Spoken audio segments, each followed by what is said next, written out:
Before we get into this episode, Mike and I want to thank you for being part of this community. We absolutely love what we do with this podcast, and we think it's important to bring you valuable content by exploring unconventional lifestyles, experiences, and perspectives.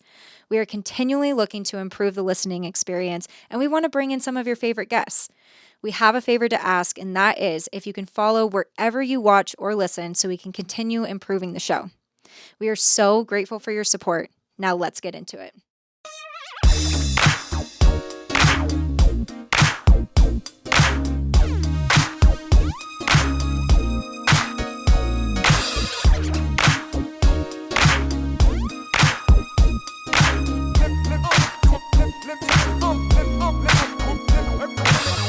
Lukas Brassie, welcome to your favorite locals podcast. We are so excited to talk to you for multiple reasons.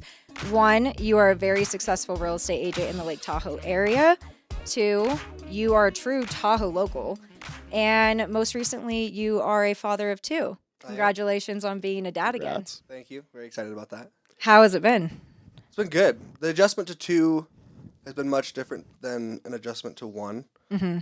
How so? Well, I'd actually say newborns are easier to work with than a toddler. Because Bo, he's like, we just went to Maui. Mm-hmm. And everyone's like, oh, you're taking a newborn on a flight? And it was Bo who were chasing up and down the aisles and like keeping him entertained. That was makes So sense. then how was He can Kai? move. Was he sleeping the entire time? Sleeps and takes boob and poops. Sounds like Newborns are easy. Yeah. So, That's amazing. but as a dad, I feel like a lot of the work falls on mom Mm-hmm. for the first however many months. But so now a lot of the work with Bo is falling on me. Mm. So it's been an adjustment in that sense, mm-hmm. but it's been a good adjustment. I love being a dad has been like the best thing that's ever happened to me. Mm-hmm. You Aw. don't realize how much you're gonna love your kids until you have the kids. And I Yeah. know like you probably hear that all the time, but like It makes sense. when you experience it, like, oh, I get it now. Yeah. So yeah, being a dad's awesome. Well, then let's transition from being a dad to failing forward. Okay. Let's talk about failure real quick. Yep. Do you have a failing forward? I do. It's actually funny that it happened this week because it was. I mean, I have setbacks every single week, but they're like minuscule, and this one like kind of kept me up at night. Oh, Oh. geez. Okay. Like, I had like for the first time in a while like some anxiety about it. mm-hmm. So Oh. there's a certain, I wouldn't even call it a TV show, but it's like a broadcasting show or like a really high end YouTube channel. Someone had referred me. I think it was one of the agents in Truckee, and Mm-hmm. Many agents in Truckee have. yeah, I think like 30 other I've been on that agents. show. So I've always been kind of skeptical of the show because I'm like, well, if everyone's doing it, like they always start off the show with like, I'm the host of the American Dream. Yeah. Well, you're the host of this 5-minute segment. Right. But, so I was just on like their pitch call. It was like a Zoom call. I was on the call with like 20 other agents across the country. Mm-hmm. And I was like, why are you having to pitch us on this? I didn't learn until this call that I have to pay to have Mhm. the show done. Yeah. And I was like, That's so rude. Like you're yeah, paying. I was like, You're paying for the assets. yeah. And I was surprised because there were House Hunters. I had a referral from an agent in Seattle who had a chance to be on the show. She interviewed with some buyer clients of hers, and they went through the process, and she had her own 30-minute episode on House Hunters. Mm-hmm. And so I was like, and she got paid to do it. Yeah. Not a lot, like very minimal, just to like account for your time. And I think the buyers also get some money. But I had talked to House Hunters. I think it was not last year, the year before. They were like, yeah, we'd love to have you on the show. Just let us know when you have a client who would like to be featured. And I've been trying to save it for like a special client. Mhm. No offense to all of my past clients, but like a just wanted to special pop. home. That's and okay. well, also I've like offered it to a few people in between that time, and they're like, no, I don't want to be on TV. Yeah. So when I was on this call with American Dream, I thought it was like I didn't think I'd be paying for it. If anything, I was like I didn't expect to be paid for it, but I was like they're asking a lot of money for it. Yeah. I shouldn't even say it's that. The value that they're offering is probably worth it for agents who are not very well versed in the video production Mm-hmm. space. Mm-hmm. I am. Well, Yeah. I would consider myself to be above like the typical agent. Yeah. As far as video Totally. production. So I was like I'd rather just invest that money into my own video production. So what I had done at the end of the call, they were like, I want you to email us, the team. If you're a 1, that means you're all in. Send me the contract. We'll start right away. Mm-hmm. Number 2, if you have questions, you're quite not there yet. Okay. You're not quite there yet, and we'll help you answer your questions. We'll help you figure it out. Number 3 is like, thanks, but no thanks. So I, Oh, in no. my naive little brain, I was like, well, I don't think I should have to pay for this. I'm a 2. So I emailed back 2, and I started the email off. I'm paraphrasing here, but I was like, I'm not very impressed because I've seen the video quality. The video quality is not horrible. Mhm. Yeah. At the time, I saw some of the videos from other agents, and they chose like broad daylight. They have no filter on the camera. The cameraman didn't pay attention to a lot of details that I would have noticed. Yeah. As far as It's like if I picked up a camera and charged you for it, is what it sounds like. yes, Okay. because I emailed them. I was like, hey, I've seen the previous quality videos, and I'm not very impressed. Yeah. That's how I started the email. Big mistake there. And then I went on to say like, hey, I do invest a lot of money into video. I have some experience in front of the camera. I would say I'm above average, Mhm. and I think I'd be a good candidate for what you're looking for to help grow the brand. I do believe in what they're doing. I think Yeah. there is a lot of value in their offering. Totally. And this is where I got off wrong because I was like, I don't need your platform, but I think you need me. I didn't say you need me, but that's what I was With or thinking. without me. It's the with or I'm doing this with or without you. Yeah, and so here's my offer was like, hey, I have a really great videographer. I have a great relationship with him. I'm going to be paying him more than what I'm going to be paying you guys. Yeah. So let me just pay the videographer directly. He'll send you guys all the footage you need. You can do the editing because they do a good job with the editing. I failed by starting the Short email off story by long. by saying, I'm not very impressed. Here's what I'm offering you. But this is what was funny. The email I got back, he must have been so insulted because you could just tell it's an email, so maybe I don't want to misjudge the tone. But Yeah. he was so short. He's like, dude, if you think the only value in this is that your sellers are going to eat this up and you'll get more listings, he's like, there's so much more to it than that. Yeah. And just kind of went off. He's like, you need to dig deeper into this, and that. And he sent me some links. And I was rereading my email, and I felt so arrogant. I actually even wrote in my email, like, I hope I don't come off as arrogant. Oh But no. Oh, I came off as so arrogant and like, I don't need you, you need me. Yeah. And I felt bad. Like, I felt just like to my core, I was like, I hate who I was in that email. Oh, Because I was yeah, so confident when I was writing it. I was like, oh, this is actually a great deal for them because they get a really good person on camera. Really, so that was my first mistake. Like, because they have really talented people on the show. Yeah. And big names too, like Ryan Serhant, Grant Cardone, like big names in the Yeah. industry. So yeah, I just was like, I still think I want to sign up for ADTV Mm-hmm. because it's still a great marketing Tool. tool. Yeah. Yeah. Yeah. It's a great thing for me to have in my marketing belt. Totally. Because I do believe in what they're doing. And I told them that in the email. I actually apologized. Like, hey, I hope I didn't come off as insulting. I believe in what you're doing. Mm-hmm. Forgive me if I came off the wrong way. Forgive And them. he's like, I That's get it, failing man. forward right there. Yeah. Because, well, I didn't want to ruin the relationship with it. Because if he's like the ticket to something, he has connections in the industry. Mhm. I don't necessarily want to be the agent that's on TV and like this big hotshot kind of guy. But I don't want to miss or mess up that opportunity Mm-hmm. Right. if in the future. And I was afraid that I had done that. I was like, shoot. Yeah. So Well, that's a great failing forward, I feel like, because I think there's a lot of moments that we all experience where we say something in the moment or it's written in communication. Like, I am constantly looking back through my text where I'm like, okay, how did that actually come off? Because when I'm rereading it, I'm like, did I just sound like a bitch? Like, what the fuck? Like, it's horrifying to me, and it keeps you up, it eats you because you're just like, I don't want to come off as that person. yeah. But then you did. And so it's like, and then you're over clarifying of like, I didn't mean it like that, but you did. At that Yeah, moment. well, I did. I was like, I don't want to respond in a way that is going to make this worse. Yeah. So let me just keep it short and sweet and say, hey, I didn't mean it that way. Forgive me. Hope Yeah. I wasn't insulting.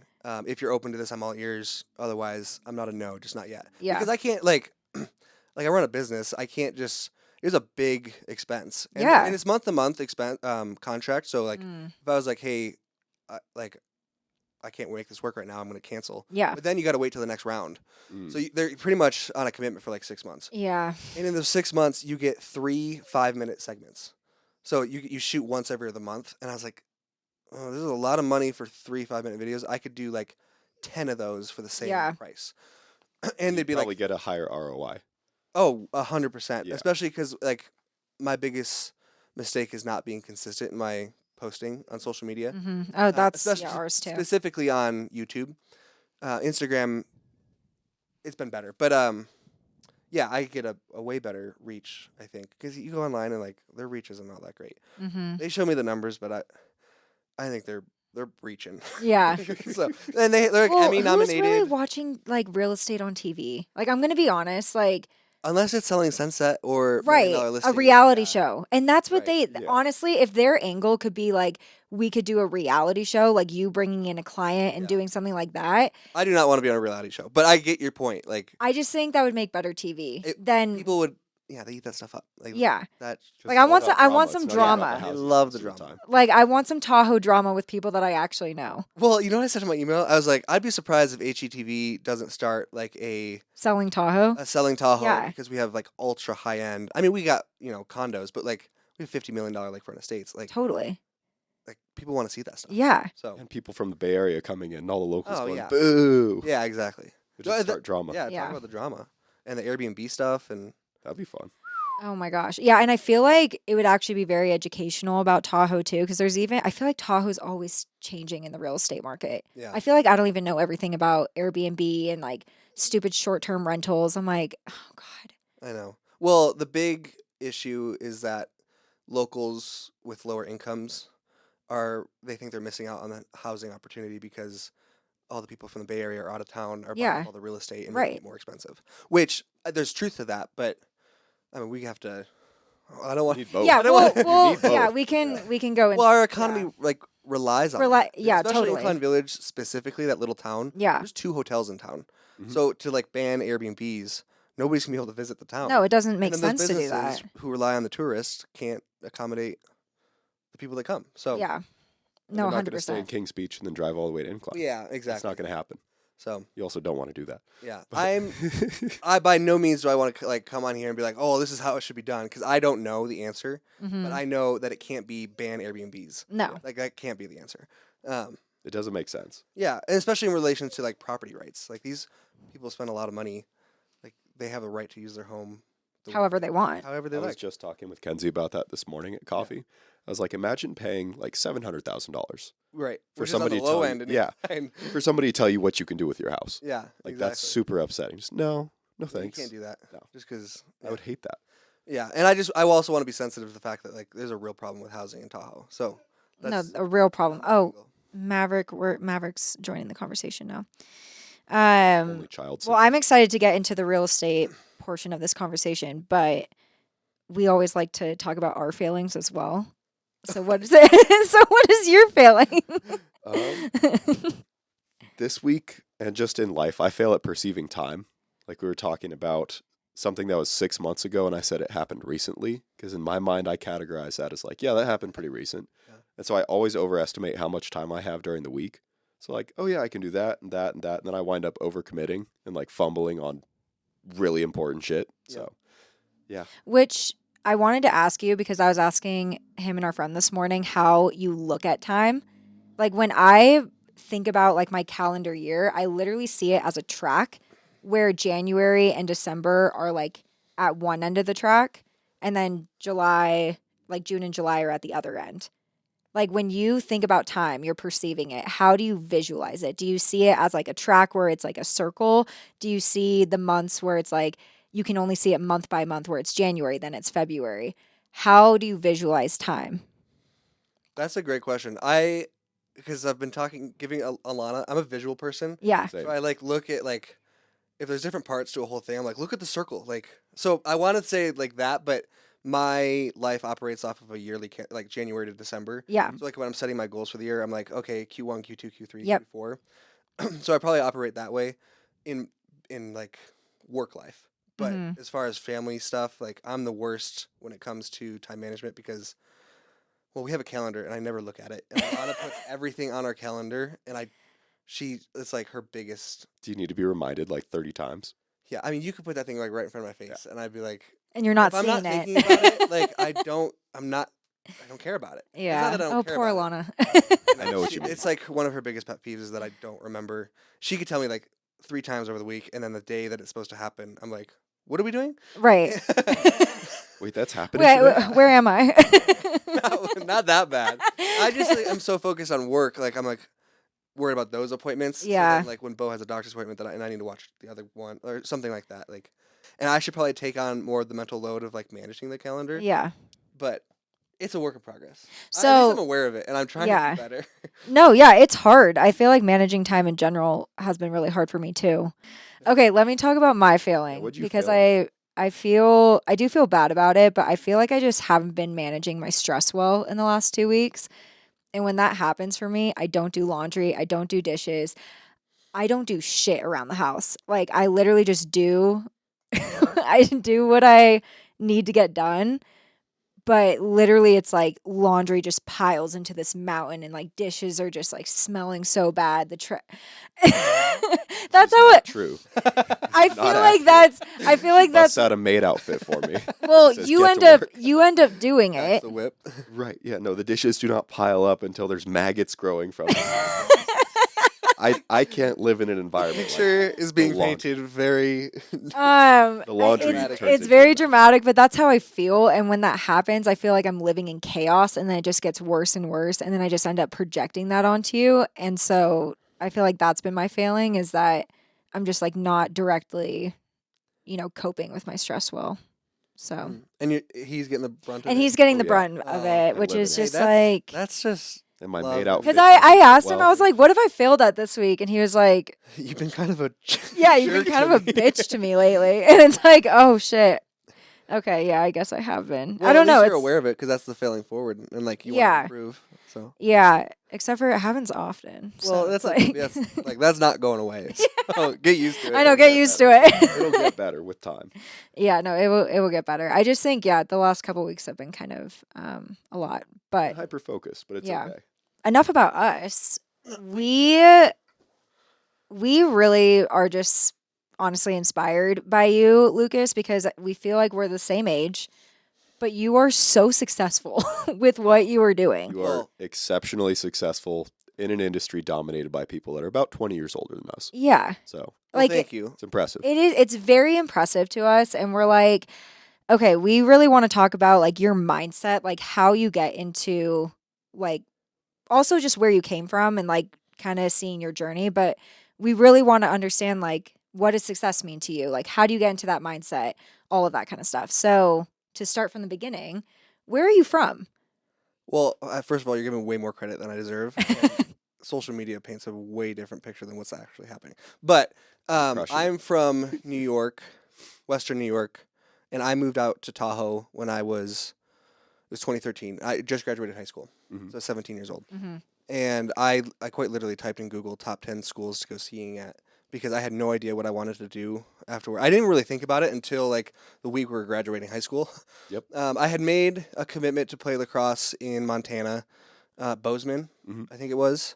Mhm. And I think I just did that on a whim. Like I need to have, because I remember they asked for graduation, like, what are you doing after graduation? And I didn't have anything. So then I was like, well, I need to figure something out. And that was the first thing. I had an offer from them. So I was like, well, I'll just do that. And that's what I put on my card. And I think that's what it wrote when So I was that's what walking they across think the was stage. happening. But then I was looking at that and I was like, I don't want to do that. And I was looking on the map. I was like, where's Bozeman? So I was like, I'm not moving to Montana right now. Yeah. And I was like, well, if I don't go somewhere, if I don't go to school, then I would probably just have to work with my dad or get a job somewhere locally. And I did not want to stay in my hometown. Mhm. Where I'm from is great, but I never really traveled at all. And I'd never been past like the Mississippi. I've never been out west. So I was like, well, let me. Wow. Yeah, I know, crazy. So I was a big snowboarder, love snowboarding. And I was like, You're really very good, by the way. You hucked a backflip one of the first times that we were going together, and I was like, oh. Yeah, Oh my. I was really into snowboarding. Yeah, in I was high like a school. pro. Just kidding. Bro, I was shred. But yeah, I was really into it, and I was like, well, let me find somewhere I can go where I can like snowboard and maybe go to school or something. So I Mhm. typed in top 10 schools to go skiing at, and it was like school in Utah, Colorado, and I think Sierra Nevada College was number 3 on the list Mhm. at that time. So I clicked on it. I looked at the photos on the website, and they had like that little Google Map Street View thing. So I was going around the campus and stuff, and then I also realized like North Star is in the area, Squaw Valley, like all the resorts that I had like watched some of my favorite riders Mhm. ride at. Mammoth was pretty close. Yeah. I didn't realize how far it was when I was originally looking, but it's still It's close really enough not by that for me to far. go. Yeah. Yeah. We went last weekend. It's like Yeah. 3 You know hours. what's funny? I still haven't been to Mammoth. Are you serious? And I was like one of my favorite resorts watching people ride at, and I still haven't been. Oh my gosh, I you know. gotta go. I should go. But yeah, that's how I ended up here. I was like, I'm gonna go to the school. I saw how beautiful the lake was. I saw the Mhm. campus. I did get I got accepted almost immediately. You put in the Common App, I think it was, Mhm. and like the next day I got accepted. Their Mm. GPA was like 2.5. Except like you did not need much. Like, you want to go to... 2.5? did not- Five? Yeah. You want to pay to come here? Sure, you can come Got here. yourself a deal. Yeah, and I wasn't at 2.5 GPA, but I was Yeah. saying like I don't think that's all the requirement was. That's so interesting. Yeah. I did not know Anyways, that. Yeah. I got the bill. I think it was $50,000 a year, and I could not afford it. So I was like, Wow. I can't do this. 50? Yeah, with room and board. For Uh, 2.5 G. Sorry, that's just like crazy to me. Yeah, that's with room and board. So tuition I think was like 25. Oh. It was an That's expensive a school. pricey ass room and Yeah. board. Oh my Yeah, room and goodness. board was like 15. Because that was Were like you your getting like a food, suite of a room? just a normal dorm. Yeah, Yeah. no. Yeah, That's I mean insane. it was a private school at the time, so like they needed to bring. They can Well, and here's what the other kicker. So I got the Oh. bill. Like I let them know I'm like withdrawing my application. I can't afford this. Yeah. And I knew I could get like government grants and stuff and Mhm. take out loans. I didn't know what it meant to take out a student loan at that time, so I was like, yeah, I can maybe take out loans, but it seems like I'm still gonna have to come out of pocket too much. Mm-hmm. Like a week later, I get a call, and the school had just started a lacrosse program. Like the year that I was going to be there, 2013.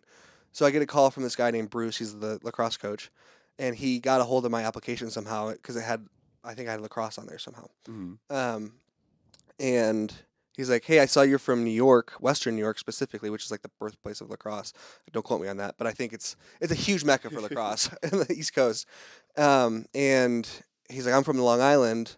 Why don't you fly out here and see if we can't make it work for you?" And I was like, "Okay." And actually, I didn't even need to fly out there first. He's like, "Here's what we're gonna give you," and Mhm. it was like it ended up being like 3 years of my 4-year tuition Hell yeah. paid for. That's amazing. Yeah, well, this is the funny part. Damn. I wasn't that good at lacrosse. Joke's on them. Joke's on them because I got there and he must have been so disappointed. He's like, what did I do? You're from New York and you play lacrosse and this is what I get.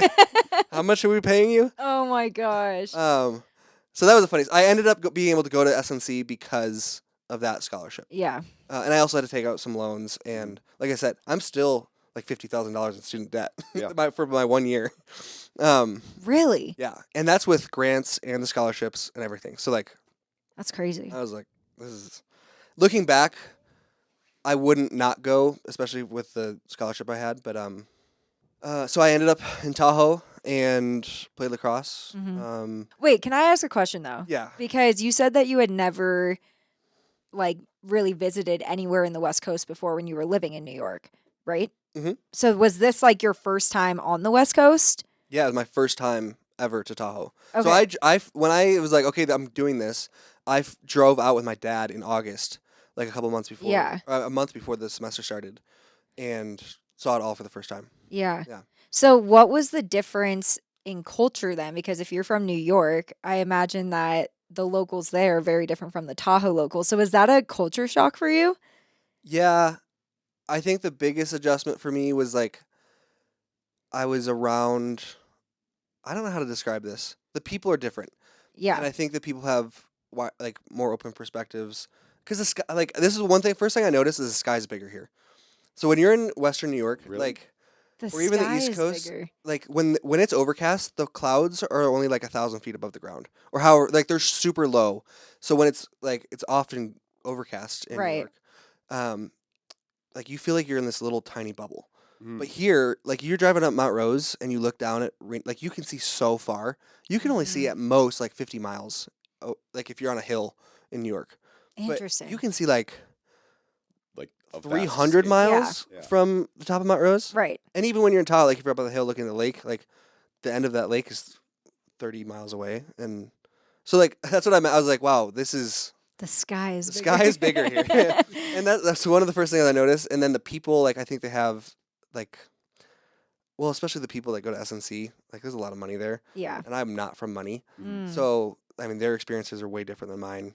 I don't know where I'm going with this, but I'm trying to. No, understand. yeah, no. The locals in Truckee are different than the locals in Incline. I Yeah. noticed. I think the people I was that I first met were not local, because I have the stereotypical local in mind for Tahoe, and then Don't there's the we people all? that actually live here. Yeah. So I think we all know like the difference. Well, between no. the What's your stereotypes. perspective on that? Of like a Ski bum. typical, Uh-huh. yeah, Ski bum like Came here in the 80s. works at the resort Yep. yeah, and is like bumming it out with a couple of their buddies and splitting rent. yeah. Like That's their life plan. that was my life. That's what I wanted. So I was stoked to do that. When I moved out here, I was a totally different person when I moved out here.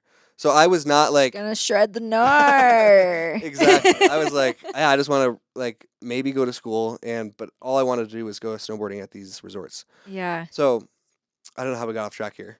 You were asking me how my perspective of the Yeah, people. just East Coast versus West Coast. I will say Variable. Well, I mean, New York versus Tahoe then. I don't know. Like, yeah, the people, I would say that sarcasm in New York's pretty heavy.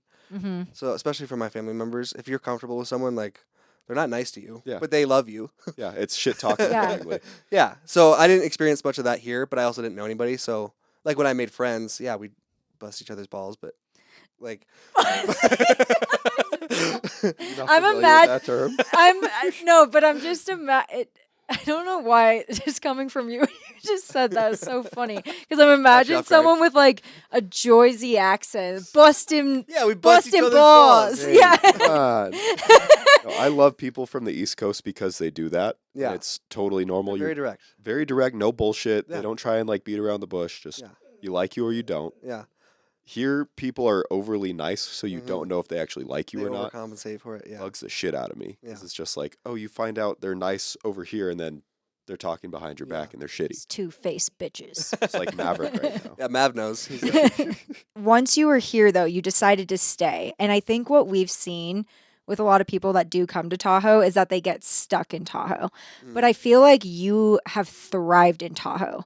Like, I feel like you are not, like, when we describe the typical Tahoe local, I feel like No. you are very unconventional to that because you are, like, wildly successful, especially in real estate, like, with what you're doing. So, what is success to you? Like, can you describe, like, what that means to you? Because I feel like when we say, like, oh, you're so successful, that might mean something different to you. yeah, it probably means something different to everybody, and there's probably like two ways I could answer this because like I've achieved a lot of my goals, so I have to set a new goal, Yeah. and therefore that goal would be like reaching success. Mhm. So like I'm in a different goal right now than Yeah. what I was, but I had set like there's a lot to unpack to how I even got to the place where I was even setting goals and like Yeah. planning out my life. How would I define as success? I think for me, like the biggest change in my life was being able to like wake up and kind of do what I want. Mm-hmm. Now, I have intentionally put myself in a place where like I have to do things Yeah. in order to maintain this level of freedom. Mhm. So in a sense, like I'm not really all that free, but You afford yourself. I'm doing what I want to do on my own time, which Mhm. is amazing. I actually like I come from two like parents who worked like W-2 job. Well, my mom worked at the VA. She worked in like an office. My dad was a contractor. Mm. He remodeled things. Mhm. So but I didn't grow up with my dad. My parents are divorced, so I didn't really see how my dad's schedule operated. But I'd always known my mom like, oh, you go to work at like 7 in, you come home at 5, Yeah. and I was like, I do not want that for myself. Mm. And I kind of landed in real estate by coincidence, and it worked out. I mean, it's like I'm so fortunate to be able to find what I like really early on. But Mhm. I guess a big part of success for me was being able to like, well, one, buy the things I want to buy and kind of get out of the rat race Mhm. and like not worry about my bills, not stress about money. Money was always a huge issue growing up, Mhm. and I was like, I don't want to deal with that. So for the first like part of this journey, it was like get to a place where I'm not stressed about money, and I'm probably still not there yet. Mhm. Especially because in real estate, like the market's been, I was really spoiled getting into the business when I did. And You last got year- in at a great time. I feel I did. like. 2017, I was licensed, and then I was COVID 2020. Success for a while was like, don't worry about money. Get to a place where I'm comfortable Yeah. and where I can like have more control of my time. Because Mhm. I learned pretty early, like it's not so much how much money I'm making, it's like how much time do I have to do the things I want To to do. do the things that you want to do. And you are enjoying real estate too. I feel like. Yeah, I Like love. you love what you do. Yeah. So that's been like that was another level of success. Is like I'm earning money doing something I love. So a lot of times it doesn't feel like work. Granted, there's a lot of things about the business I don't like doing, but I was gonna say that's any job too. yeah, you're not going to avoid that. Yeah. So There's shit that you actually enjoy, and then there's the stuff you have to do, and that's all part of it. But I feel like your level of success, it's shifted from monetary. It's far more about personal time, and then rewarding yourself for that. That's what it sounds like. yeah, I had to get away from. I really like nice things. Like we have 2 nice cars. We have a boat. I've got. You guys like the finer snowmobiles. things in life. Yeah, Alana's got a Louis bag. Like You like the especially toys. yeah, Alana. She's got champagne taste for sure. Yeah. But I shouldn't like knock her. I do too. We just like Yeah. different things. So we like going to Maui. No, Like that's why you guys are perfect together. yeah, we spend all of our money. So I actually we had hired a money coach. Was it last year? And Was it worth it? Well, first of all? I would say we still have a poor mindset around money because we're still in a cycle of spending everything we make, which is like to anybody listening to this, you don't want to be in that cycle. But that's Right. 99% of people are in that. Yeah. Especially debt. Totally. And that was a big goal of us for us is to get out of debt. Just get out of it. Yeah. And we're still in the cycle is like we'll get out of our debt and then Create new debt. get right back into it. Yeah. But it's not as bad as Well, you know. unfortunately, like I'm able to service that debt. Right. So, but I'm like it's preventing me from being able to invest into our future the way I want to. Because that's been a big focus for me. So like if I'm redefining my success right now, it's not worrying so much about the debt. And because I think it's not like the worst thing in the world to have debt, but just being able to also have a portion of your income going towards investments. Totally. Which 'Cause is like discipline. It's like you have to know that you're going to be taking out a certain part of your check every month or, when you, because yours is like pretty sporadic. But I think that actually is hard with real estate agents versus like us. Like we work 9 to 5s. And so we know how much money we're going to get every single month. So I think it is easier for us to know that we're going to put a certain amount away. It's like once I get the check, it's like I immediately put a certain amount and like into my savings, into Vanguard. Like I know the percentages, but I feel like as a real estate agent, and this is just what I've seen in conversation, when you get that money, it's a large chunk of money. And I think like when you get it and you've been deprived of it for however long, not saying that like you personally, I'm just saying in general with real estate agents, when you've been deprived of it, it's almost like, woo, I have money, I'm going to go spend it. Like, let's go. And I think it's just harder to manage your money when it's so sporadic like that. Oh yeah. The person we had hired, she's like, this is going to be harder for you because you have inconsistent income. Yeah. So yeah, there's just a truth to that. But if you're earning enough, if you make it less inconsistent and the goal of a real estate agent is to not have to wait 6 months for a big paycheck. Right. Totally. Unless you're like I only need to sell 2 like lakefronts a year and that's your business model. Yeah. Then you better be really comfortable going a year without selling a house. How do you feel about Costco rotisserie chicken? Yeah, Totally. exactly. But that's not what agents are doing. Like, Yeah. if you're selling lakefronts, you've been in the business for a long time. Yeah, and I think like if you're selling lakefronts, you can afford to just sell one a year because you're on the savings from the previous one that you just sold. Yeah, but so I had the same thought. Like, I knew how much real estate agents could make, and I was in a like paycheck to paycheck mindset and kind of spend as soon as it comes in. So I thought like, oh, when I close a deal, I'll be good. But then you realize like, oh, I need to pay the broker. They get their split. I have taxes. I have expenses. There's not a whole lot left at the end of a typical check. And I'm not saying there's not like big paydays. Right. Yeah. And you're like, oh, there's excess here. But for the typical closing, you got to spend that wisely. And that's why the best thing that's ever happened to me is that I have a payday routine. So, and we've been very disciplined with that. I know it worked because 2022, that was actually not a super awesome year for real estate agents. That was when rates started going up. Yeah. So like some agents, they really struggled, but I had a banner year, and I have to credit a lot of it to being disciplined in my giving, like donating. And and the payday routine. Like, okay, I'm going to set aside this amount for taxes. Yep. This percentage is going to go stay in the business, and then this percentage is going to be for us. Mhm. What I should have taken it a step further from that is like this percentage is going to go towards our investment accounts. Mm-hmm. And we did have that. There's a principle from. Have you guys read Richest Man in Babylon? No.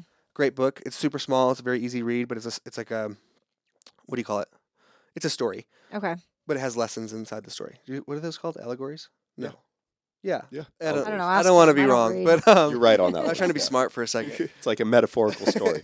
It's a story of this guy in Babylon who like really wants to be wealthy, and he like has a connection to the richest man in Babylon, and he gets this guy to be like his mentor, and he's like telling him all the principles of wealth, and Okay. they're just like timeless truths about money. And one of the biggest ones that you could ever take away from that is pay yourself first. So he recommends 10% of every paycheck, but like pick a percentage, Yeah. and that is what you take for yourself. Okay. And that is, it's not to spend. It's to like put aside and invest. Okay. And I like that. Yeah. yeah, That checks out. it's one of the easiest things you can do. And like a lot of people, I used to think, well, if I put that money aside, like I needed to pay rent, like Mm-hmm. I need everything I have to make ends meet. Yeah. But if you read the book, it says like, no, you'll actually have just as much money to pay your bills. Just Yeah. pay yourself first and don't worry about it. Mm. And That's everything really will work smart. itself out. Yeah. And it does. It's true. Pay I yourself need first. to read that right now. You should read that book. It's a great book. One of the first books I'd recommend people reading on money. Yeah. Where am I going with this? Well, no, because I just had asked you like what success looks like, and then it kind of we went into the financial. Which no, I really appreciate you bringing that up because I think even for me, I just bought another book about finances that I've yet to read. What book? I That's don't even awesome. know. No, who is it? Your rich BFF. Oh, the Asian girl on Yes, Instagram. She wrote yeah. a book. Yeah, she wrote a book, and Can I say Asian girl? Yes. That's an accurate description. well, it is. Yeah. I follow her. Yeah. No, yeah, I think I really like what she talks about, but I realized that I can't get myself to read this damn book. Well, And I she's read- like, all of the secrets are in there, and I'm like, I just can't read. So I read Ramit Sethi's "I Will Teach You to Be Rich." Yeah. I loved that one. Did you I see haven't the read Netflix that book, but we series? watched the Netflix series. That's what got got us me to into it. Yes. hire a money coach. Yeah. And it was like there was also she's in Tahoe, and shout out to her, Tanya. She's awesome. Tanya Schultz. Am I saying her last name? Wait, is she in Tahoe City? Yeah. Okay, I just got connected with her through Zoe. Okay. Yeah. She's amazing. Yeah. It didn't work out between us because we weren't doing what she was telling us to do. You weren't listening. So Right. if she ever hears this, like I hope she knows like we love her, but we like we're the worst clients for her. That's okay. Yeah. At least you guys like know like that's the reason why it didn't work, not obviously because of what she's Well, when I say didn't work, like teaching. we didn't renew. Like we had a 6-month contract with her, and we didn't renew, and we Yeah. never followed up, and I never was like, thank you. Like Well, this just is your haven't- follow up. We haven't talked since. Hey Tanya. Hey Tanya. We didn't break up. We just stopped talking. Yeah. That's okay. Yeah. But we were just like, I wish we had taken it more seriously. Yeah. Well, But that's okay. I still the worst part is I feel like I know what to do, but I don't do it. Yeah. And like I'm almost 30. I'm 28. So like I'm running out of time. I'm not running out of so Well, hold on. Wait. Really not. Hold on. What do you mean you're running at? I just Basically dropped dead. that Do you have Running out of cancer? time. Like, what do you No. mean you're running out of time? No, why did I say that? I said that because I know that feeling. so are you familiar with the compound effect?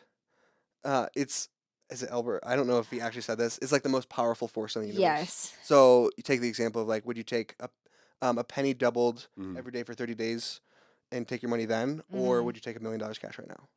I mean, I mean, I take $1 million cash right now. would Then you? you would be out so much money. $5 million. Oh, because of taxes? Or what? Your taxes are backwards. Are you getting paid on tax? You're getting a $4 million bonus. Hold on. You're Compound interest. Go for yeah. it. If you were to take a penny and double it every day for 30 days, at the end of it, you would have over I think it's $5 million. I can't do the math right now, and I haven't looked at the thing in a I'll while. trust you on it because I know it's more than $1 million. So that's. I think it's like 5 million. Yeah. Okay. But what's crazy is like day 18, you're only at like $16. So like you've double a penny every day for 16 days or 18 days. Mm-hmm. You're at $16. So the guy who took $1 million up front, they're 18 days in, they have $1 million cash, and you got $16. But if you wait another 12 days, compounding that $16, doubling it each, you're over $5 million. Okay, so yeah, no, that's the I didn't power- understand what you were saying. Yeah, that until is the now. power of compound interest. So when I said I'm running out of time, our biggest asset as young people is our age, Mm-hmm. because in 30 years, Mhm. compound interest in the market is that's what most people are going to get their retirement from. Yeah. If they start now. Yeah. To So then, start what at do you 40 recommend doing? Like, I guess, like, what do you Well, recommend doing? You need to invest, and it Yeah. starts by just setting aside automatically to an account that you don't touch, and it stays there. And that's your future. Your future self is going to thank you for that stuff. Mhm. But you need to learn. I'm just now learning this. Like, you need to learn how to increase your income, because you can't like make a really big impact. And I'm saying in a shorter time frame in the markets without larger amounts of money. Mm-hmm. So like, Mhm. if you were to invest $10,000 into a stock that was at $5, and then it went to say it went to $50, that's a Mhm. 10x return. Well, granted, that's $100,000, but $100,000 is not life-changing money. Well, I mean, in all in one Sorry, it sitting. almost made me throw Hold up. on. Wait, what do you mean? Because that, I mean, life changing. Maybe temporarily, it's Short life. term, but Short not term, long it's term. I know. yeah. I just said something that's probably like a hot take. No, it's a good hot take, but like It's accurate. I want to make I- sure I did my math right also on those. So like the example I used, $10,000 investment into a stock that's worth $5. So you have 2,000 shares. right. And then those 2,000 shares hit $50. So you have That's 2,000. $100K. Yeah, did I do that right? That checks out. Because if you put 2000 10 in and yeah. you get 10 back, you Yep. should be pissed. So Yeah, exactly. It's a 10x return. So I didn't want to sound like an idiot there for a second. So when I say that's not life changing money, especially in the real estate like market, you could go put a down payment on a house. Yeah. A starter house, even in Reno, like Totally. that's That's only why I'm 20% saying on a like four- that. market I is mean, it? it's So when I life say that- changing in terms of it propels you forward. Yeah. I think. So yeah, my whole point was saying like you need more money to like actually get a decent return. you can't retire on 100,000. Yeah. Well, and No. the other thing is like it's not very likely for someone to put money into the market and get a 10x return in a year. No. Like you're lucky to get 10% return in a year. Mm-hmm. It's very easy to do that, especially if you play it safe and just put it in index funds. But to get 10x returns every year, Mm-hmm. people Very aren't unlikely. capable of that. Yeah. You need Yeah. like black swan events every single year in Yeah. order to make that That happen, doesn't or like happen. invest into the right companies, because you can do way more than a 10x return in the stock market. And I know nothing about the stock market, so don't. I don't want anybody to hear me and say, "Well, this guy knows stocks." I don't invest in any individual stocks. I have Compass. I own There you go. Compass stock because There I you work go. for the company. Yeah, which we don't need to get into that specifically. But I guess speaking of real estate, just kind of transitioning more into your expertise, Mhm. not stocks, but real estate. Thank you. I know that. I want to know, like, why did you choose to stay in real estate? Like, you obviously fell into it, but then you decided, no, this is exactly what I want to do. And you started in marketing, right? And then you transitioned as an agent. So, Mhm. why? The original goal was to get into real estate, and that was thanks to Cole. Cole, he got his license a year before me Okay. and started with Remax. And I had no idea what real estate agents did or how they got paid or how much money they can make. I knew nothing about it. Mm. So I was like, "You got your real estate license? What does that mean?" And I'm a junior Yeah. in college. So like, that's how like under like in a cave I was. Like, I had no idea, Oh, and I didn't know what I was gonna do after college either. I figured Same. I yeah. have no plan. no plan. So I got lucky that I was friends with Cole and he got into real estate, and because I was Is like, he "Well, like, this is a wing and you're under it? yeah, well, I didn't like follow him to like his brokerage or anything. I think I ended up getting a job I was working at a restaurant for a little bit, and then the year 2017, the year I graduated, I found a job kind of coincidentally. No, I think I was looking. It wasn't by accident. I was looking for a real estate job, like in a real estate office specifically, because I think I must have done like some kind of research on it. Like, Yeah. so I was like, well, let me just like work in a real estate office, and that's how I found the job at Pacific Union selling Yeah. containers. Yeah, over in Tahoe City, and I started as like a marketing coordinator and office assistant. And then I started talking to the agents and like kind of getting more Intel. Yeah, just kind of like seeing like what they do. They were never in the office, so I was like, "Where are you guys?" Like, this is great. Like, what do you do? Yeah, I was the only one. I'm still the only one in the office. Oh, trust me. Yeah, yeah, you know, I know. agents are not in the office. No. It's so funny to me. So yeah, I like. Well, I was working with Sally, and she's like, "Yeah, you should get your license. It'd be Yeah. really good for you." And so I got my license. She helped me get it. She like paid for everything, and like, yeah, it was awesome. Oh, Was there wow. an It's not super expectation- expensive to get your license, but it's like. But you know, still, when it you're is a broke, it's yeah. not great. Was there an expectation to work on her team at that point and stay there for an extended period of time? That's what her offer was. She offered for me to work kind of under her wing and learn the ropes that way and Mhm. help her out. Because I was, when I came on, I think she was having a hard time finding a good employee. Mhm. I actually ended up winning Employee of the Year, not through her little We're both brokerage, like, but, clap. through the Tahoe City employees. I don't know what it was. I won Employee of the Year that year, so I was a good employee for her. So Yeah. she saw my potential and was like, "Oh, you work hard. Like I Well, want you to work wait, with me." Can I say something to Yeah. that? Sorry, I don't want to like burst your bubble, but I do think that just the work ethic that I've seen in Tahoe Mm. compared to where I grew up in the Bay and like where you grew up in New York. Oh my God. Yeah. Like The bar's not very high. the bar's not very high. And not to say that, but I think it's also show just a up, you testament to care. like, yeah, you show up, you care, and like you do your job. Yeah. I just had to make a side note of that. Not to burst your bubble, because I know your work ethic is like insane, but I'm just saying like Well, It wasn't hard to uh, stand out. It was yeah. Yeah. Yeah. I have a question for you. I feel like I just sound No, I Suck. So, I'm not that special. I agree with what you said. so I want to know, in your definitions, what makes a good versus a bad real estate agent? I think Kenzie just said something. Just caring. Mm-hmm. Because I shouldn't say that. Like, experienced real estate agents know how to get the job done in a certain way that unexperienced agents don't know how to do. So there's that whole part of it. But I actually this week, a client of mine, his name's Tom, and I had asked him like, why did you choose to work with me? Because he's like the higher end of my clients. Yeah. And we were talking about the NAR settlement Yeah. stuff, and he's a home builder, so I wanted to hear his take on it. Yeah. You're talking about shredding for a second. Yeah. Talking about NAR. NAR. The NAR settlement. Oh, that's funny. No, so I wanted to hear his take. I called him. I was like, "Hey, what do you think about this? How are you going to handle this in your business?" And it got to a point in the conversation where I was like, "How did you like?" He was referred to me by another client. So, because you can be referred to someone and then you meet them and you're like, "Oh, I don't want to work with this guy." Yeah. So I was really fortunate to like make a good impression. I was like, "Why did you choose to keep working with me, or like choose to work with Just me?" inflate my ego. Yeah. Well, he's like, "Don't let this go to your head, but we know good character when we see it." And I was like, Mm. "Oh, okay." Like, Like, you're damn right. gotcha. So, because I think there's some truth. Like, I'm not the best agent that he could possibly choose. I believe like I'm going to work really hard for him. But there's more experienced agents in Incline with more listings, more maybe like off-market listings that I don't have, more Mhm. connections, things like that. But he knew that I cared. He knew that I was going Yeah. to work hard for them, and he knew that I wasn't going to like show them houses that were going to benefit me and not him.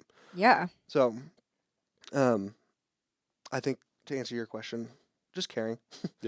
Like actually giving. Well, a yeah, degree just of showing care. up and caring about your job. Because I work with a lot of real estate agents and a lot of different personalities, a lot of different egos, and I feel like I've been trying to gauge like, well, what makes a successful agent versus someone who is like always struggling. I'm like, why is there two polar opposites happening right in front of me? Why is this person constantly getting listings and constantly like talking so positive about work, and then this other person is struggling and crying to me?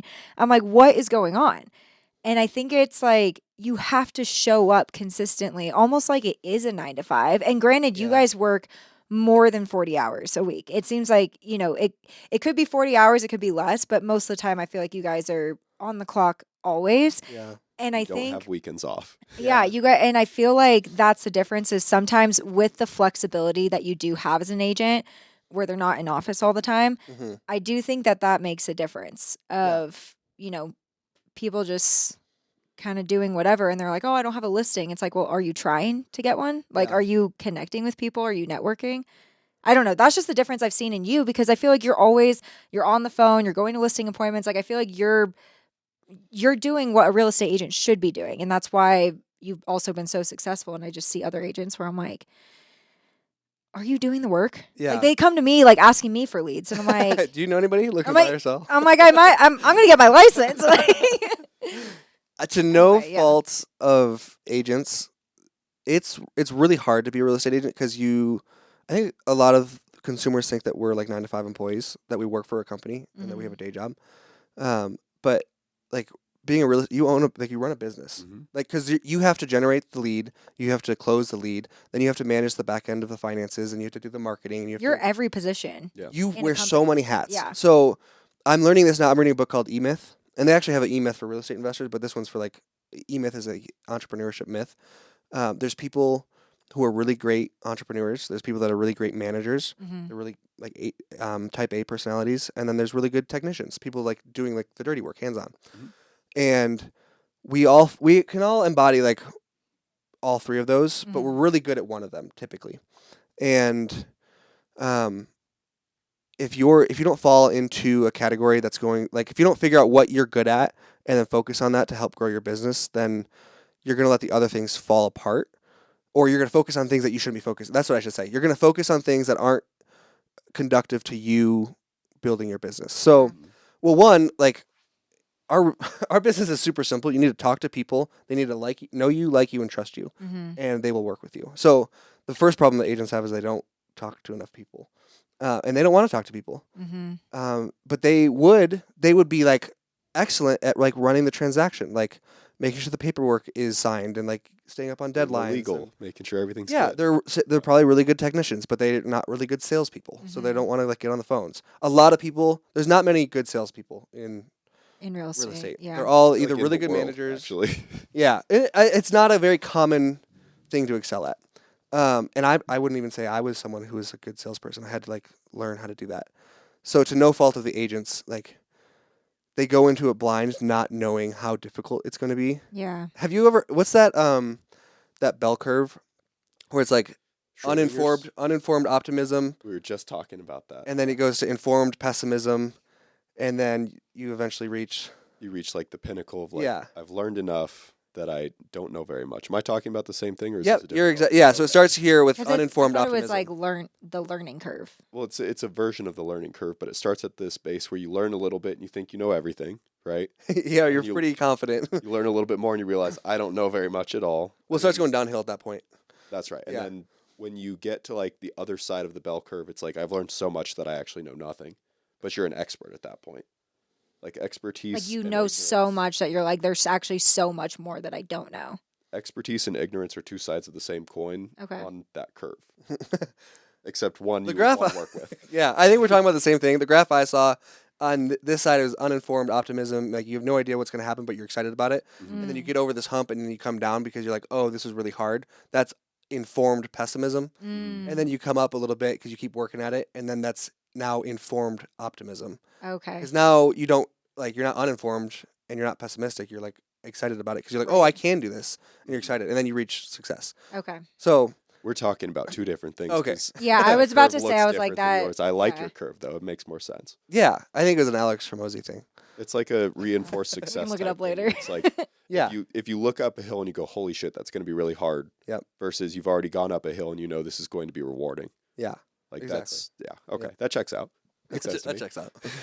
I feel bad for agents because I know why so many of them are in coaching. Yeah. I've been in coaching for 4 years now. Mhm. I'm now at the point where I think I can get through this on my own. But it's really good to have accountability. Mhm. Like I check with my coach once a week, and she's pretty hard on me if I don't do my work. So yeah. Cracks the whip And on I you. It's think like, why are you- you paying me? yeah, Yeah. exactly. And it's expensive. Like Yeah. they make it hurt.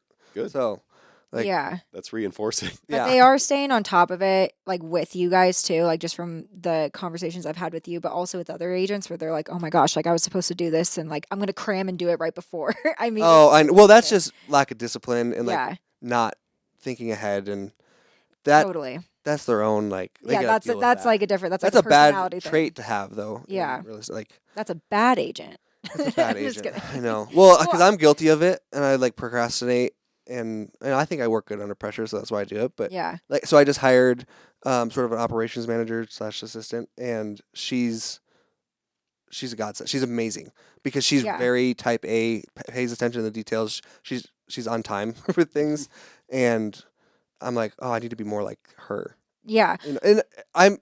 Go ahead. No, it's okay. We're like, No, I think that because I like what you had said of like the different. I don't even know if it's like different traits, like the technician and then the salesperson and all that. The entrepreneur, the technician, and the manager. Okay, and the manager. I think it's good to recognize which one you are because then you can hire the people and outsource your weaknesses. Mm-hmm. And I think that's like what, we've talked about with you. You're like, okay, I don't want to spend my time doing this because it's actually not productive and like I need to be in front of my clients making the sales. And I think that's what real estate agents get overwhelmed with from what I can see is that they don't have that support system to help them because it really is a business. You can't just be one person and do everything. And real estate agents are expected to do that. And a lot of people on the other side that are not in the real estate industry at all, they don't see that. They don't really see the work that's going into the real estate agent's work. And I wanted to ask you a question. I wanted to wait till the end, but I'll ask it now. What would you say to someone who says real estate agents don't work that hard? Kick rocks. Again, it's not their fault because I don't think real estate agents do a good job of describing what their value is. Yeah. And this NAR settlement is going to. I wanted to talk to you about that. Yeah. Pull the weeds out of that. So, what was your question? Well, no, let's get into that. Let's get into NAR because I was. Oh, you said kick. Oh, no, yeah. So yeah, kick rocks. Yeah, that's the answer. No, what I say to people who that don't think real estate agents are worth their money. Don't hire one and try and buy a house. Well, that's a great way to answer that. Yeah, you do it yourself and do it in a way that's not going to like drive you crazy. Well, do it legally. Do it legally. Ethically. Don't get sued. Yeah. Don't lose your earnest money. Make sure you're looking through the inspections properly. Have the right contacts as far as vendors, like electricians, contractors, roofers, things like that. Have good relationships with the title company. Have good relationships with whoever. There's a lot of people involved in a real estate transaction. Totally. And having a real estate agent that's local in the market who has these connections is like, they're not paid enough. Mm-hmm. And we're not paid for our time. We're paid for like the job that we do. We're paid for our service and our expertise and the results that we can provide. Mm-hmm. So what would I say to those people? I wish they would know that one, we do have to run a business and like, it's not just like we get a big paycheck and then we run off into the sunset. Like that paycheck has to go to so many different things. Yeah. And it's actually really frustrating when I hear like on TikTok or social media and people are like, oh, I sold my house or bought my house without an agent and it was great.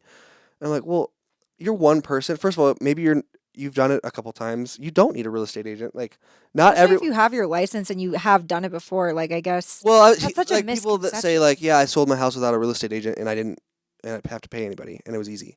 And I didn't tell them that I'm also a real estate agent. Yeah, and I'm like, well, good for you. If it was easy for you, then don't use a real estate agent. But it's not easy for everybody. Yeah. Like, they're not just able to be like, oh, I know exactly what to do, and this is how I'm going to do it. Mm-hmm. Also, they need guidance, especially if they've never done it before. Not only that, but it's like the biggest transaction in most people's lives. Mm-hmm. And the bigger, the better. Yep. You want to make sure that's fucking dialed in. It has to be proper. And if it falls through, that's huge. Yeah, there's so much liability. Yeah. Like, there's so many ways for it to go wrong really quickly. Yeah. And without representation, like, you're on your own. Yeah. You wouldn't do that in court. You wouldn't be like... Yeah, well, you wouldn't go to court and not hire a lawyer. Yeah. You just and lawyers are going to rake in after this NAR settlement because a lot of people are going to use lawyers to buy houses. Mm-hmm. But lawyers don't know real estate. Especially like local market knowledge as far as, certain streets, certain neighborhoods, schools. Like lawyers are not going to study up on that stuff. Yeah. So having a real estate agent, especially if you're relocating to an area, you're going to need a real estate agent to like really figure it out. Because you could buy a nice house in a horrible neighborhood and not know it. Right. Because you saw the pictures online. You're like, I want that house. And you go tour it and everything seems okay. But then you start to realize, like, oh, I don't want to live here. You realize, oh, this is Stockton, California. Yeah. My bad. So real quick, you guys are talking about the NAR settlement. Yeah. Somebody who's not in the real estate world, what the hell is the NAR settlement? What's happening with it? I tried to explain to him and hit literally just glossy eyes. The so people maybe listening are also probably glossy-eyed, just like me. I'm still kind of glossy-eyed. I'm a real estate agent. Okay, well, yeah, you explain from a real estate agent perspective. So to start, here's how it was before. Sellers would hire a listing agent, and the listing agent would charge a fee. And it's usually about 5 or 6%. It's negotiable, though. It's always been negotiable. And then the listing agent would tell the seller, I'm going to give half of this to a cooperating buyer's agent. I think the point of that was to incentivize buyers agents to show the house, knowing like, hey, if you show this house, you're gonna get paid for it. Right. And it was in the MLS. It was a public advertised in the MLS. Yeah, like a public comment or Not- a description. Not to the public, for agents. Yeah, publicly for the agents. Yeah. Sorry. And real quick, Not for for the public. people outside of that sphere, MLS is The multiple listing service, which is what feeds to Zillow, Trulia, Realtor.com. okay. All the listings in Compass.com. MLS. Yeah, I think you can post a listing on the on Zillow as a for sale by owner, and it won't be on the MLS. So there's that. But yeah, in the MLS, it would show the buyer's agent commission. Right. So now here's the two main pages of that entire bill, or the two main points are no advertising the buyer's broker fee, and it is now a requirement to have a buyer's broker's agreement. Yeah.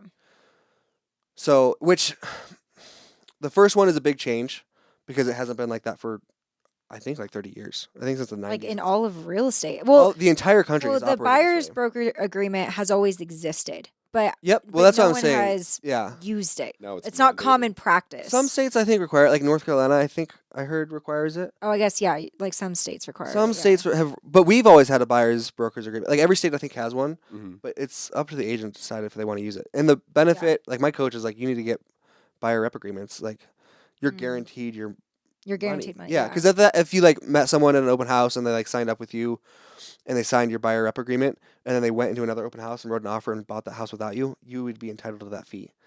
Which is Interesting. So is that him? Yeah. Did you Woo! just, like, Oh no, it's like I'm like trying not to cry right now. who cut the not, only, onions? not only am I allergic to dogs, but these farts are Well, something if else. it was me and you were looking at me and I could tell you were smelling something, I would like start cracking up. So I was like, it must not have been him. It's just going over my head right now. No For idea. those who are listening, Maverick just farted. It was bad. It is bad. I'm still smelling it. No, it's horrible. They never smell good. Nothing like a good dog fart to lighten up the mood here. Um, So Where were this, we? this Dog NAR farts and settlement, NAR. They are NAR. So buyer broker agreement, buyer's rep agreement. Basically, you It's going to agree be that a real estate official. agent is going to represent you Yeah. when you're trying to buy a home. Yeah, so now as a buyer, the implication is, well, you're still going to want, say you want representation, it might not be paid by the seller anymore, which is going to be a big deal for buyers, especially in First-time home buyers. first-time home buyers or people who don't have a lot of money, like, or don't have a lot down. Like, you already have to pay closing costs, lender fees, plus your down payment and then the loan. Like, Mhm. there's all that. So this is just another added expense.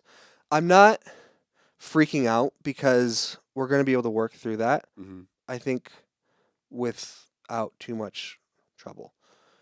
It's going to be harder, but here's two things that I'm thinking of. Like, this isn't enacted yet. It's going to happen soon, but going forward, I will be able to the sellers can still offer buyer agent compensation. They just can't advertise it in the MLS. They're, Right. like, So not it allowed has to be to? like over a phone call. Like they can't publicly put it in the Well, MLS. they can put it in the they could actually put it in the description of the home saying seller credits available. Okay. So that could be used towards either closing costs, which now buyer broker fee is now a closing cost for the buyer, Mhm. unless the seller chooses to take that on. So the seller one can still choose, and I would probably recommend for the seller to do that. But it's probably gonna be case by case. Like every situation is gonna be different. Mhm. So yeah, we can see if the seller is willing to pay for it if Mhm. they aren't already, and if they are not willing to pay for it, then say, okay, well, can we get it baked into the loan? I don't know if we can do that yet. Like, Mhm. because some sellers don't offer buyer agent fees. Like, they don't have to. So I've come across them where they're not offering a buyer's fee. What's the incentive then? Well, the risk for the seller is that like the agent wouldn't show the house. I would never do that because if you came to me and like, hey, I wanted to see this house, I'm not gonna be like, no, they're not gonna pay me. Right. Right. I'm not gonna go look at it. Well, that's where the buyer Well, broker I'd have to have agreement would this is come where in. I'd have to have a conversation with you and say, Yeah. hey, this particular home is not offering me a fee, which is typically paid by the seller. So Which if means you this want to is buy pro this bono. house, I'm not going to get paid unless we work something out. Yeah. And we would negotiate a deal. My fee is probably going to be somewhere between 2.5%, 3%. But I like even now before all this happened, I give discounts all the time. Mhm. Like if something comes up in the inspections, I give $6,000 to a client of mine, really good friends, but just to make the deal happen, like work, because Oh, wow. we could have still made it work without it, but it was like it was very helpful to them. Yeah. And so yeah, we're gonna have to work something out. If we come across a house where the seller's like, I'm not gonna pay the buyer's agent fee, then I have to go to you guys as buyers and say, hey, this is how it's gonna work. This is what my fee is. We can probably ask the lender. I think they're probably gonna make some changes to allow agent fees to be baked into the loans, That would make so the you can most finance sense. it, and it would be pennies. Not, I shouldn't say pennies, like very small amount increase in your mortgage, Mhm. like an extra $5 a month. I don't even know if it'd be that much, because it's 3% of a total sales price. So especially if you're in like the $500,000 price point, even $1 million, like a $30,000 commission for your loan amount to go up $30,000 is gonna be very minimal in your monthly payment. The other option is to offer like a little bit higher on the purchase price. Mhm. So say it was $1 million house, Mm-hmm. 3%. Say I was charging 3%, we would offer $1,030,000, and we would say, hey, $30,000 is going towards paying the buyer's agent fee. Mm-hmm. So that's a way to do it. Yeah. Like, there's gonna be workarounds, and it's just gonna be like more conversations about it More before. lawyers. Yeah. Well, yeah, more lawyers. um, so I'm not like running for the hills, like thinking I need to change careers. It's definitely gonna be more difficult, and it's going to force me as an agent to really be able to show like what my value is as a buyer's Yeah. agent. Mhm. But here's the thing: my coach was telling me, like, as soon as this came out, she's like, "You're gonna start doing more listings, right? Mm-hmm. Because if I have the listings, I don't need to worry about buyer's No. agents fee." Yeah.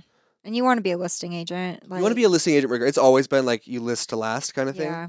because you control your time better. I mean, if you have the inventory, like you're the guy with the houses. So Totally. people are asking like, what houses do you have coming? If you're a really strong listing agent, then your life's pretty good. Because when you're a buyer's agent, like you're running around showing houses and That's what I was thinking. going through inspection reports, and like you're doing a lot more. Mhm. With the seller, there's a lot of upfront work with like getting the house ready and the marketing. But Mm-hmm. once you go into contract, give the seller disclosures, and then deal with inspection, like cost for or request for repair negotiations Yeah. if they come up, but very minimal. Hmm. So Okay. yeah, How did all this come up? some angry homeowners thought that real estate brokers were colluding to keep fees high. I don't necessarily know. I don't want to like say like I know exactly how it happened. I know because they have like it's Sitzer versus something. Do you know? I thought that it all came about because the agent, the selling agent or the listing agent, didn't disclose the percentage for the commission with their seller. So I think it was a lot higher than what they were expecting. So then when the sale of the home closed, they gave more money away Oh, than what was expected. oh, And so yeah, I that's don't know. how that's and I could totally be wrong, but we could all be wrong, but Yeah. that's how I thought it came about. So then that's why they sued the agent. But then the brokerage, I guess, was protecting the agent. And so they ended up going and selling the brokerage. And then the brokerage, which I think was Remax, they settled and they ended up giving money to the seller. And then remember, because that was like a whole big thing. There's And been a then, couple settlements. yeah, there's been a couple different settlements. And Compass then, too. and I don't know if it was those same sellers, maybe a different situation happened where they were like, they went after NAR. I don't know how it ended up working. I It feel ended like up it was a bunch going of to different, NAR. like, yeah, it ended up going to NAR because they're the ones that basically control the MLS and the rules that are dictated with the MLS. Yes. Yep. I don't know how the details worked out. I just know that sellers were upset because they thought brokers were keeping rates high, Mhm. like artificially, Yeah. or however they do that. They're controlling the fee, but it's always Right. been negotiable. So I don't know how this got pushed through. Feels like something. It's like was more meant- like common Yeah. practice ended up being more like bad habit practice. Yeah, or I it just guess. wasn't represented properly, and somebody was thinking that they Yeah. were going to not have to pay more than they actually did. Yeah. Well, if it's true what you were saying about like they were told one thing and it came out to be something different. Yeah. There's now going to be more transparency on who's getting paid and how. Totally. Which is better. Which for I think is business. better for everybody. Yeah, so there's going to be a negative consequence, which is like buyers like having to come out of pocket. Yeah. But then there's also going to be good things like that, where like agents are going to have to work harder and buyers are going to get better service and they're going to have more transparency of what's going on. Yeah. And I Yeah. think overall, like the lesson from this too, just like even to our listeners who are in a age range where we're probably more first-time homebuyers that are listening. Are you okay? Like a little. What is happening over there? Okay, cut that. Okay. He's having a mild seizure. Anyway, most of our listeners are in an age range where they're probably first-time homebuyers. So I think the lesson from this whole NAR experience and what's going to be changing in the real estate world is like you do want to be represented. I think you do want to be represented by a buyer's agent. And unfortunately, I think for first-time homebuyers, like it is going to be maybe a little bit more money coming out of your pocket. But at the end of the day, there's so much that goes into the legality of a transaction that you don't want to be fucked over once you actually are in the home. Yeah. Like there's so many complications that could happen. I feel like I'm hearing deals in the office like left and right going wrong. Like So many things go wrong. So many things can go wrong. And every transaction's like nobody's ever seen it before. And so it's like, I do think that it's like you said, you want to be represented by a lawyer in court. You also want to be represented by a real estate agent during a real estate transaction. Yeah, 100%. So there was an article that I read. This is probably like the last thing that I have to contribute to this conversation. I am just so outside of my element. But I read this article about Blackstone, which is not the same thing as BlackRock. And they're buying up, I think they put $10 billion into single family homes to buy up and force a renter market across like all these major expansion cities. So like Sacramento, Atlanta, Vegas, Miami, all these other spots. They're buying up and forcing like a rent bubble. What do you think about that? And are you worried about that impacting? Because I saw you smile. So you're like, what's this smirk sounds going like on bullshit over to me. It's really funny because the article I think you saw was probably the most clickbaity thing you could. You think ever so? look at. Tell me more. There's well, I'll start with this. I know the article you're seeing, and the only thing I remember hearing was like Blackstone bought a company that owned about 16,000 single family units for the purpose of renting them. And I think they were fixer uppers and they flipped them and they held them as rentals. okay. $10 billion worth of real estate is such a small fraction of the entire U.S. home market. Mm-hmm. It's not even like it's not like an eighth. It's like, well, if you think about, so there's 47 trillion. The U.S. home market is valued at $47 trillion right now, almost $50 trillion. That's insane. I don't think people really can grasp what $1 trillion is, No. but it's $50 trillion. I can barely grasp a billion. So, and like, that's, if you like a million, a billion, a trillion, those are multiples of 1,000. So if you're going to break it down like for 1 trillion to 100, like you got a bunch of digits to go back. So it's like, I'm just trying to say it's really small. Like the fraction, the amount of, I'll put it this way. I actually have some notes about this. Yeah, pull them up. Pull up 'Cause, those yeah, notes. I read 16,000 single family homes in these major metropolitan cities that are growing. And I was like, what are they doing? Do you know how many homes there are in the U.S.? No. 130 million. 130 million doors. So that's condos, townhomes, single family homes, Okay. all that stuff. 82 million of those are single family, like just regular homes. So 16,000 homes. I don't even know if what's 16,000 divided by 82 million?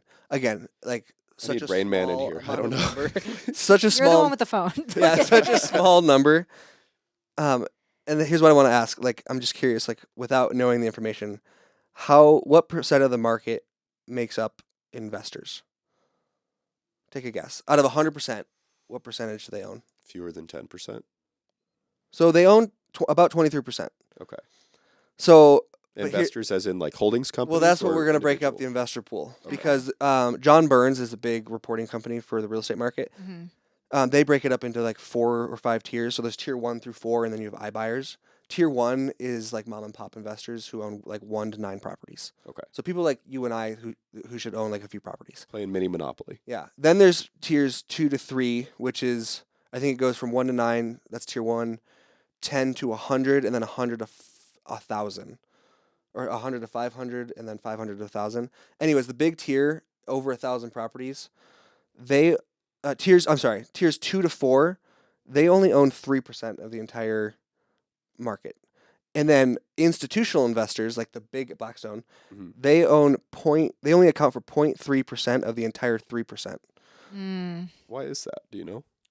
Well, the United States is pretty big, like Yeah. a $47 trillion market. For a company that might be Well, worth then what the 20 heck was billion. that article? Because that's super click. Yeah, there was Clickbait, another one that was even like- worse. It was like in 2023, institutional investors accounted for 44% of all home purchases. Yeah. Not true. So about 5 million homes sell every year. That means they're saying what was 44% of 5 million? That'd be like over 2 million homes they bought. Not true.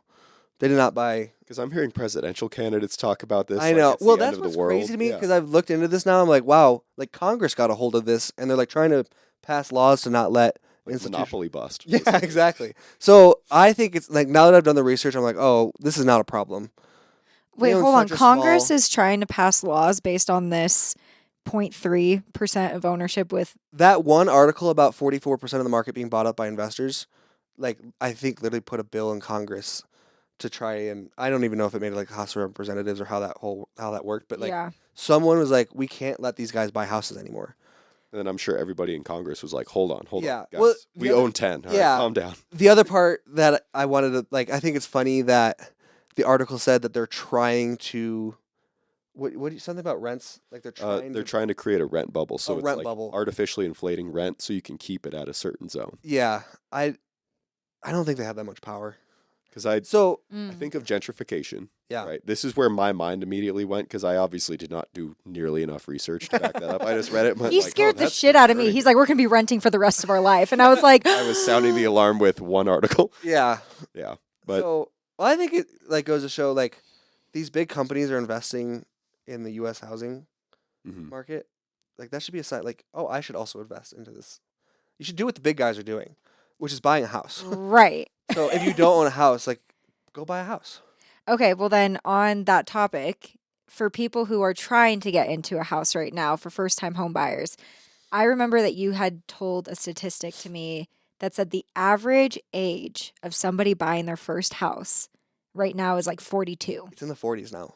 It's crazy. which How do we fix that? right. And I think for people For me. like yeah, for people like us who know that the way to kind of get ahead and to make more money, obviously, yeah, it's to make more money, but you need to invest. And the best way to invest is probably in real estate.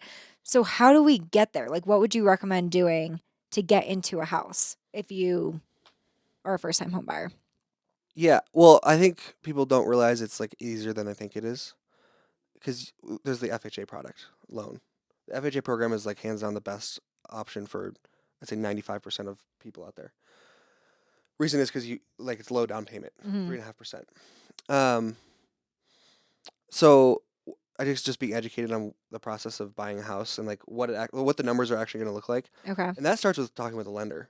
You can talk with a real estate agent; they're just going to tell you to go talk to a lender and get approved, Mhm. and they're going to like Talk to that guy. yeah. And then come to me. Well, yeah, the lending is a whole other side of this business, and they're going to be the ones who are going to look at your finances and say this is what you can do based off of your current situation. Okay. So just even starting that process, you're going to be like halfway there, because you can get clear. Even if you're like, hey, you can't buy a house yet, this is what you need to do. Now you've got a plan to go figure out how to buy a house. Like, Mm. oh, I need $15,000 saved up to meet my down payment requirement.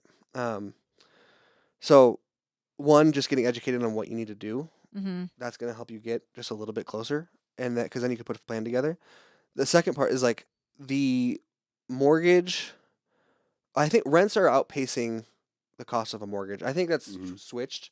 So like, you couldn't rent a $400,000 house for what the mortgage would be right now if you only put 3.5% down. But the thing about it is like, it's not income driven, so they don't care how much money. As long as you have enough for the down payment, Mm-hmm. and they're going to look at your financials and make sure like you can afford the mortgage. But you don't need to hit like a certain debt to income ratio that's going to like deny you. Okay. And I even hesitate saying that because I know it is credit driven in the fact that you have to have like 580 or higher, but super low credit you can get into an FHA loan. Mm. Thank goodness. Yeah. Yeah, no, I think that's definitely good to know. And I mean, we've even talked with you about buying a home, and I think the issue that we've had is that we don't know where we want to be. Yeah. And I think it's like and I think even this is the advice that you gave us, like, you know, once you buy a home, like plan to live in it at least for like 3 to 5 years, unless, you know, we do have the money to have it as an investment property and live somewhere else. Yeah. But we don't. And it would be probably a primary home for like the next 3 to 5 years. And I think for us, like, we just don't know where we want to be at long term. And that's Yeah. why it's been so hard for us, because we're like, we could get into it. And I think a lot of people our age could get into it, but then you're there. Yeah. Yeah, I would still encourage you guys to buy a house, even if you don't know where you're going to be, Yeah. because one, it gives you a place to live. Right. You can pay instead of rent, it's a not mortgage. on the streets of Reno. Yeah, exactly. It's a place to live, and that's an asset that you now own. Like, Yeah. and you can figure out what to do with it when you figure out where you want to be. If the average first-time homebuyer is 42, they've missed out on 20 years of appreciation in the housing market. And there's a book that I would recommend everyone reads. It's by Tony Robbins, who like people shake their head at, but he wrote a book called Unshakable, and he talks about like the more time you're out of the market, like the worse it's going to be for you, because you miss like these big years like COVID. Like, Yeah. people miss, if you didn't buy a house before 2019, you missed a wild time to collect a good chunk of equity. I mean, a few of our friends got into houses at the lowest interest rate I've ever heard of. They're Yeah. locked in, And they're insane rates. they're insane rates, like in great homes, like, but Almost then doubled in they're value. locked into that home because now they don't want to have to pay a higher mortgage now. Yeah, Because if they were to sell, then their interest rate would be higher. right. If they, so it's Yeah. but anyway, all that to say, they did get in at a great time, and I Yeah. think a lot of people might even look at the market of like, oh, it's going to happen again, I'll just wait, and then they just wait and wait They're and waiting. wait. And so, what would you say to those people? Because I think that COVID really did shake up like people's mindsets about Yeah. real estate in an unrealistic way. There's a good quote. that says, "Time in the market is better than timing the market." Because we can never time. Time in the market Is better than timing the market. than timing the market. Okay. So there's people that are waiting. They're trying to time the market. Yeah. Versus if you're in the market, like you're taking advantage of what's happening, even if something bad happens. That's why in investing in your 401ks and stuff, it's called dollar cost averaging. Mm-hmm. So you're putting a little bit in each month, regardless of what's happening in the stock market. And over time, over a period of 10, 20, 30 years, you're going to win. Yeah. Even if you bought high and sold low. Yeah. Yeah. So, Yeah. Like starting well, a you wouldn't diet. sell, but like, That's how I think about it. Like, Yeah. I'm waiting to start a diet because there's this big weekend coming up. yeah. Like, okay. And then a week goes by and you're waiting to start that diet. And You next can thing lose know, weight for a weekend. I tried losing weight for the Hawaii trip, and I started like 3 months ahead, and I just like, I can't, not for a trip. It has to be like, No, that's what I'm saying. Is like you have this trip ahead of time. You're like, okay, I can start now. yeah, Or we have a big weekend coming up. There's a barbecue. Like, okay, I'll slack off and just wait. yeah, And it's 1 week, and then 52 weeks go by, and then you're like, shit, I'm not in the market. Yeah. I'm not in my diet. I could have been. Not a 90 hot days of- commodity. yeah. Not a hot One of commodity. the worst pieces of advice someone could like tell someone is like, you have time. Like, I feel like older people say, oh, you're young, you have time. Yeah. You don't have time. You need to have a sense of urgency Yeah. because you are going to miss the crucial years of like building your portfolio, Mhm. and time is like your most valuable asset. Also, look at those old people and just see, like, did they live the life that you wanted to? Yeah, I See if know. you should follow Don't that take advice. advice from people who are not where you want to be in the future. So, Yeah. I think Kanye said something about that. I don't take advice from people that aren't greater than me or something. well, Yeah. Kanye's. You shouldn't listen to all of his advice. Yeah, I know. Yikes. But he makes What- good music. What is the best advice then that you've ever received?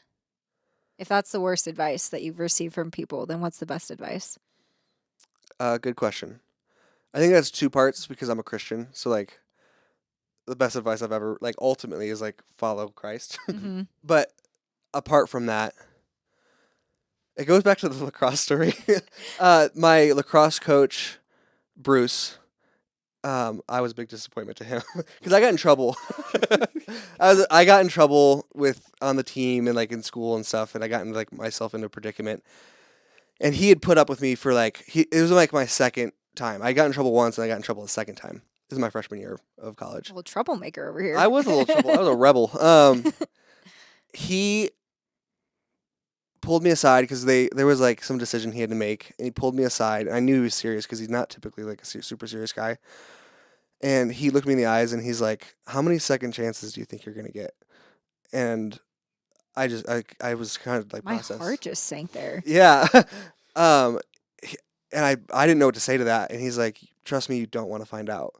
And I was like, that took me back quite a bit because Yeah. it woke me up to, it was very sobering for me Mm-hmm. because I was like this 18-year-old kid who didn't have a care in the world, kind of Parents just aren't there to tell you what yeah, to do. no no accountability, like living life on my own for the first time, getting in Mhm. trouble, like Yeah. not making good decisions. And he woke me up to like I need to make better decisions. So coupled with that, that woke me up to like I need to take life more seriously. So it was a very pivotal moment, and like it's just something that's always stuck out to me. Like, how many second chances am I gonna get? The reality is, you don't always get a second chance. Mhm. And now I look at this life like this is my one shot. That's where like the whole One opportunity. yeah what mom spaghetti. And that's actually after I heard that I actually came to the Lord like not too long after that. It was just like perfect timing. It was a perfect storm. So anyways, it was I think that was probably like if I was gonna give someone the same advice is like you don't have as much time as you think, Hmm. and don't blow it. Well, I feel Fuck like it up. it's not like because that resonates for me a lot, but I don't know if that's like it was like oh that's really good advice, but for me that's what like hit me the most in my like it's like a pivotal moment where I was like I heard something and it woke me up to Hmm. reality. Yeah. So To Yeah. be honest, as an observation, knowing that now, it makes sense.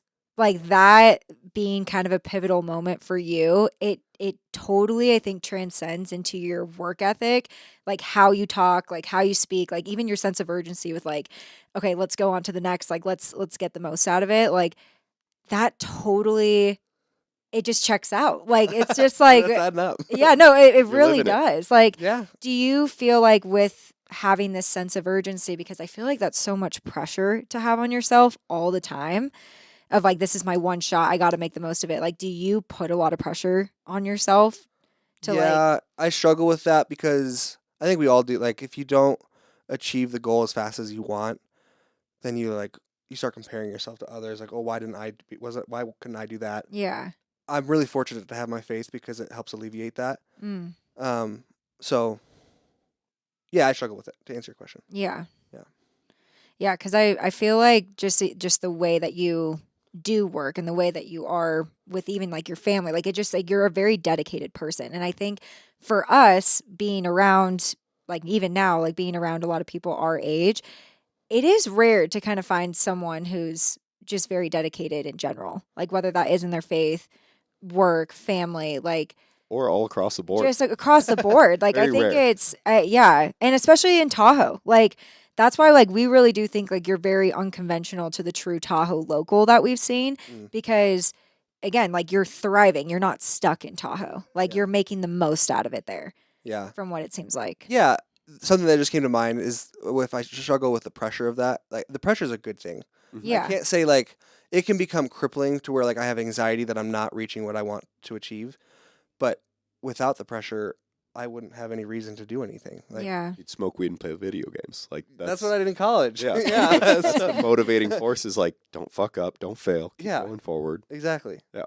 So yeah, the pressure is it's a good thing, but if your only goal in life is to like achieve everything that you set out for, like you're missing the mark here. So You're gonna be disappointed very quickly. yeah, there's nothing this world could give you. I'm learning that I don't even have like what a lot of people like what the really wealthy have. Like they have everything they want and they're still not satisfied. That's where they keep going for more. Mhm. So Well, to end this podcast, we do a closing tradition where we always ask the guests, you know, what question do you want to leave for the next guest? But then they have to answer the question that the other guests left for them. And they don't know. I need who to you're explain going this be. better in the future, but does that make sense? am I answering the Yes. previous So guest's question? yes. Okay. and So then I gotta ask our another question. yes, for our next guest to answer. Okay. So our last guest was Shameless Shane, and he wanted to ask you, what was your favorite question from this episode?